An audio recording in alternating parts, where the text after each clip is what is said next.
Meet the modified Merc, a gun for hire with a heart of gold, and copper, and steel too. It's honestly not all that effective as a blood pumping machine, but it won't stop him from getting the job done. The special stats for this build are 3 strength, 4 perception, 4 endurance, 4 charisma, 6 intelligence, 6 agility, and 2 luck. This does include the special book in Sanctuary, and overall it's a fairly balanced loadout, certainly more so than I normally go for. Strength and luck are the only 2 stats I'd actually consider to be on the low side, and while this could create problems with carry weight and building crits, I really didn't find either of these to actually be an issue while playing. The perks for this build will be split up into major, minor, and role-playing to help denote just how important the perks are to get your hands on. Starting off with the most important, for major perks we have a Lone Wanderer, Rifleman, Armourer, Science, and Gun Nut. Lone Wanderer is arguably the strongest perk in the entire game, boosting your carry weight and damage dealt, while reducing all damage you take by a flat percentage. The final rank even gives you some extra action points, which is actually pretty good for this build. The one downside is that you can't travel with a follower when using this perk, but that's something we'll cover in the followers section. Rifleman is our damage perk, doubling the damage of our weapon at maximum rank. It's a simple and straightforward perk to pick, just get a new rank whenever you can for a significant jump up in damage dealt. Armourer is our defensive crafting perk. With it we will be able to drastically raise our defensive ratings, which otherwise would be incredibly low. Science is a crafting perk we pick up mostly for our weapon, but also for a little utility here and there too. With just 3 ranks of this perk you'll be able to unlock all the mods you need, so don't worry about that 4th rank unless you really want it. Likewise, the Gun Nut perk will only require 2 ranks for this build, making it even more efficient. For just 2 perk points spent here, you'll get access to all the mods you need.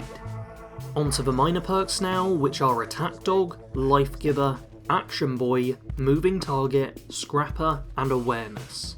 Attack Dog is primarily the perk that makes dog meat stronger. The first rank makes it so that when he holds an enemy in his bite, you gain a better chance to hit them in that.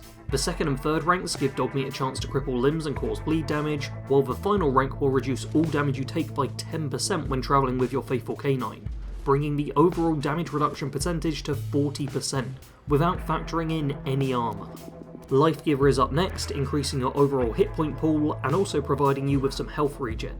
This is just a nice little perk for improving survivability and helping you stay healthy between battles. Action Boy is an even more simple perk, increasing action point regen. With this perk you will always have action points to spend on either that or sprinting. Moving Target is also a perk that can help you out on this front, as the final rank halves the AP cost of sprinting. You do have to get through the first 2 ranks, which give damage and energy resistance, but only while sprinting, which has never seemed that great an effect to me, but I love the 3rd rank enough to spend the points here anyway.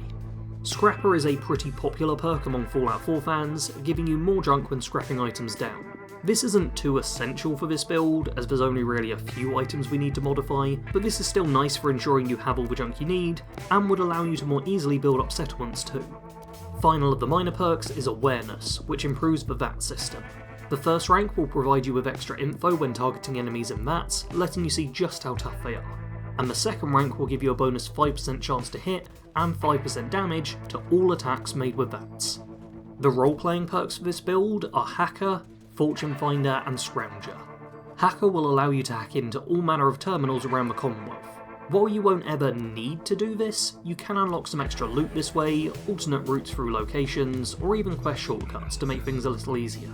Fortune Finder makes it so you find more caps everywhere you look. Pretty great perk for a mercenary, and the extra caps will be useful for a variety of items. And last of all we have Scrounger, which does the same thing as the previous perk, but for ammo rather than caps. Not only will this guarantee you never run out of rounds for your weapon, but the excess ammo types you pick up can always be sold for even more money. The main weapon for this build will be the Solar Cannon. You'll get the first of these by completing the creation quest for it, but after having finished that quest, you'll then be able to buy a couple more at Good Neighbour, offering you some choices for what legendary effects you most like the look of. I decided to have 2 different solar cannons equipped, one with a reflex sight which served as my standard go-to weapon, and then another with a scope, which I would use for the occasional bit of sniping. Onto armour now, where the main piece we wear will be the Good Fighter's Armoured Ammo-Laden Mercenary Troublemaker outfit, which is a lot of words for just one item. This item is a part of the Capital Wasteland Mercenaries creation, and by completing the quest associated with it, you will be able to find a legendary version of this outfit, and will be able to find at least one more legendary variant stocked at Goodneighbor. The reason this is important to take note of is that the legendary effects seem to be totally random. I got real lucky with my version, as it's perfect for VATS-based combat, but you could end up with pretty much anything. Regardless of what legendary effect you end up with, this is still the coolest looking Fallout outfit as far as I'm concerned, and it accepts ballistic weave, so it can actually give pretty solid resistances. For our headgear, we'll be wearing the armoured newsboy cap.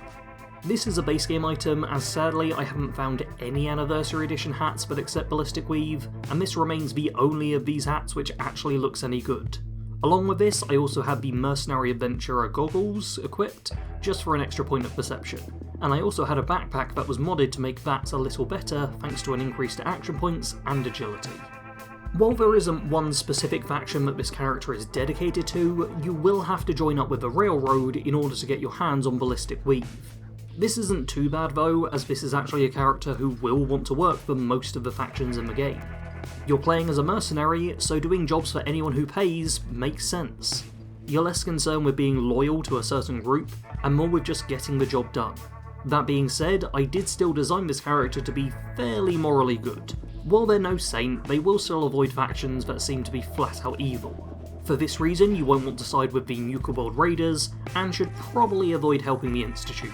Overall, I'd say that the Minutemen and Railroad will be the main two factions to work with, and you can decide for yourself if there's one to favour above the other. The followers for this build are complicated. This character uses the Lone Wanderer perk, which would normally mean you want to travel without any companions. In terms of base game followers, you can still travel with Dogmeat while using this perk, without it being deactivated.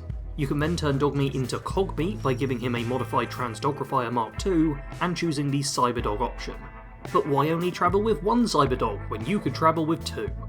If you complete the all-bike quest from the Cyberdog creation, then you can also travel with the standard Cyberdog as well. Honestly, he's not quite as good as Cogmeat, but by picking him up you do now have a pair of Cyberdogs to walk the wasteland with, all while still benefiting from Lone Wanderer. 2 Cyberdogs should be plenty of followers, and are all I used for most of my time with this build, but if you feel like making things even easier, then you can also pick up the Sentinel Power Armor. This is basically a set of robot power armor, which is the strongest combat follower possible, and one that still doesn't negate the effects of Lone Wanderer. This means that this is a Lone Wanderer build that somehow manages to have a full squad of 3 followers. This character was a really fun one to play as. Unlike the previous Anniversary Edition builds I have made, this one wasn't so ridiculously overpowered that any and all challenge was removed from the game. Instead, it's just a really strong build, but if you play on very hard difficulty, you still could lose a fight, potentially. The only time this actually happened for me was when I allowed myself to take a mini-nuke to the face, but it still counts. The build itself is a fast open combat rifleman, with a heavy reliance on bats. The solar cannon fires a slow-moving projectile, which can be tricky to actually land attacks with. The more you practice, the easier this will be, but to eliminate the need to lead your targets, you can rely on the VAT system. This will let the game do the aiming for you, and this is also the reason I made sure the character has a reasonable level of perception, and enough action points to get multiple shots off from a single AP bar. The solar cannon itself is quite a strong weapon, albeit one with the downside I just listed. In terms of numbers, it's fairly comparable to a plasma rifle, though it only uses fusion cells, which are probably the most common ammo type in the game, hence I didn't feel a need for an alternate weapon.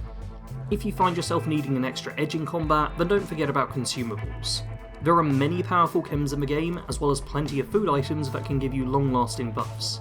Seeing as you don't have any follower affinity to worry about, the only downside is potential addiction, but you should be making more than enough money to pay any wasteland doctor to fix you up. The modified Merc was a fairly normal young boy growing up. He loved playing in the backyard with his dog and reading science fiction stories about robots. In school he always did reasonably well, and ended up getting into university where he achieved a computer science degree. With this he tried to get a job working in the field of robotics, but his initial job applications were all declined. His family had been able to afford to pay for him to attend university, but they weren't wealthy enough to keep him afloat while he searched for his dream job, so he instead decided to apply somewhere that was guaranteed to accept him. As a soldier in the US military, he was able to make plenty of money, in exchange for being willing to risk his life in battle. To him, the military wasn't ever something he cared all that much about. It was just a job to pay the bills. But when he was approached by a military scientist, his interest was piqued. The scientist in question was working on an enhanced soldiers division, with the idea being to create cyber soldiers who could have a wide variety of combat cybernetics that would make them undefeatable in combat. In the young man's mind, this seemed like a great idea. This was just like the science fiction comic books he read as a kid, and he jumped at the opportunity. Due to this, he was removed from standard military duties and instead sent to a special surgery department, where military scientists performed a number of operations in order to improve his physical prowess and grant him new combat abilities. Unfortunately, these surgeries didn't go to plan. While he did survive the procedures, several of the implants that were placed within his body failed to activate at all, and while later testing did show him to have improved eyesight, reflexes and speed, he also had random bursts of intense pain, and had become physically more frail, making him far from ideal as a super soldier specimen. In fact, the surgery had taken such a toll on him that he was no longer deemed to be fit for active service, and as such was discharged from the army. Civilian life could have proved quite challenging for him, but as luck would have it, there was much more interest from robotics companies for employees who had past military experience. He was able to quite quickly land a position at General Atomics, helping them to work on their combat robots. He may not have been on the direct development team for building the actual robots, but he had a place within the design meetings, and was often used as a liaison with the military thanks to his past experience. Overall, this ended up being a great job for him, allowing him to lead a fairly normal life while making a good amount of money and still being in his chosen field. For many years he lived a happy life, but after the bombs fall, he will have to adapt to the post-apocalypse and see if he has the potential to become the enhanced soldier the military wanted him to be. I hope you all enjoyed watching this video and have hopefully shown that by hitting the like button. I really enjoyed working on this one, as I always love to make a good mercenary build that looks really cool and gets to use a fun weapon. If you want to see more builds like this, then feel free to check out my Fallout 4 builds playlist in the playlist tab of my channel, subscribe for future content, and maybe even check out the Patreon page if you have the funds to support the channel financially. As always, thanks for watching. Sarge out.